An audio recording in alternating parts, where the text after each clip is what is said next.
Geng, hari ni ada barang baik lagi geng masuk. Dekat depan korang sekarang ni aku buat set combo jigging ataupun bottom Shimano Stella tahun 2013. Yang ini Shimano Stella SW size 6000 HG guys. Tahun 2013. Yang mana tanya tahun, ni tahun 2013. Condition masih cantik lagi. Kalau korang tengok dekat sini, dia punya condition accurate 9.9/10. Korang boleh datang kedai kayu sendiri, rasa depan-depan memang rasa macam baru. Dan aku rasa owner lama ni pun pakai mungkin 2 kali saja guys. Cala dia pun tak ada, condition pun cantik korang tengok. Dan tambah pula guys, dalam set ni korang akan dapat sekali dengan rod Yamato Dark Poison. Korang boleh tengok combination dua barang ni. Bukan combination lah, combo lah. Korang tengok, memang lawa guys. So setup ni guys, aku buat satu set. Harga yang aku open dekat sini sekali dengan rod. Korang dapat mesin, korang dapat rod, korang boleh terus pergi mancing. Jadi untuk mesin, ini tahun 2013, size 6000 HG. Jadi setup ni, aku tahu mesti akan ramai tanya boleh tak nak buat main bottom drift. Jadi untuk spike rod yang aku bagi dekat sini guys, yang ini PE13. PE13 ni guys, kalau korang tengok list yang aku dah buat ni, ini spike yang korang boleh pilih rod Yamato Dark Poison. Korang pilih lah nak PE 1.5 ke, PE 2 ke, PE 3 ke, PE 4 ke.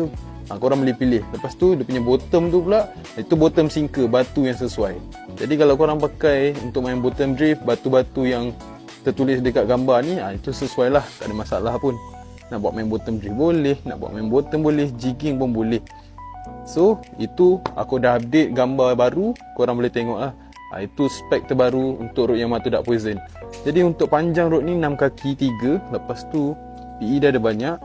Cincin dia pun datang menggunakan Fuji. Dan Fuji yang kita gunakan kali ni semua tebal-tebal. Yang mana pernah beli sebelum ni semua dah tahu dah.